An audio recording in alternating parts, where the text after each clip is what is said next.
armed forces attacked 40 villages. 120 women and girls were raped or gang raped. 232 civilians were killed, including 35 children. 25 people were killed by hanging. 63 children, elderly, and people with disabilities were burned alive. Armed groups in South Sudan are literally burning people alive and hanging them from trees. This is barbaric. And again, all of this violence happened over just 6 weeks in one state. The irony here is that all of this fighting took place after the parties signed the cessation of hostilities agreement in December. Every few months, it seems, we see announcements that the parties have agreed to a new ceasefire. Sometimes they even call these ceasefires, quote unquote, permanent. These ceasefires have never held.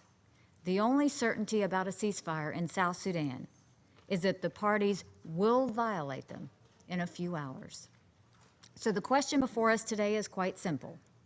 Why would we possibly want to give the people responsible for this madness more weapons? Why would we give the parties more opportunities to attack the people of South Sudan? How do we explain to the people of South Sudan that we are willing to let their tormentors get new weapons? More arms for South Sudan cannot be the answer.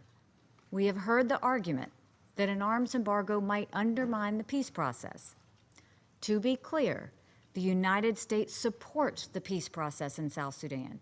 We want nothing more than to see this dialogue work out. The arms embargo is a measure to protect civilians and help stop the violence.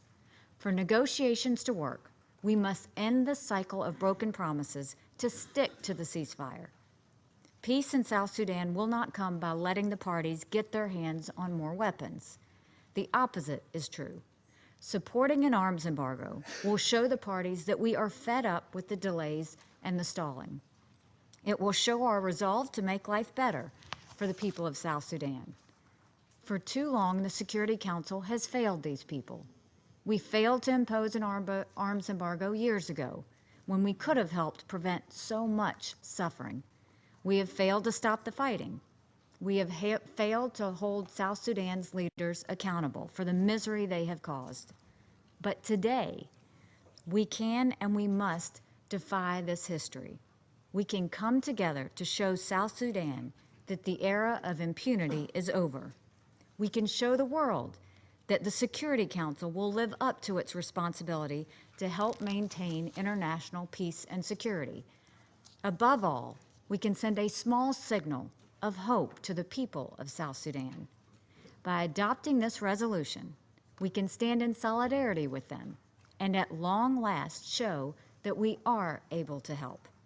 The United States urges all members of the Security Council to do what is right for the people of South Sudan. We urge you to vote in favor of this resolution. Thank you, Mr. President.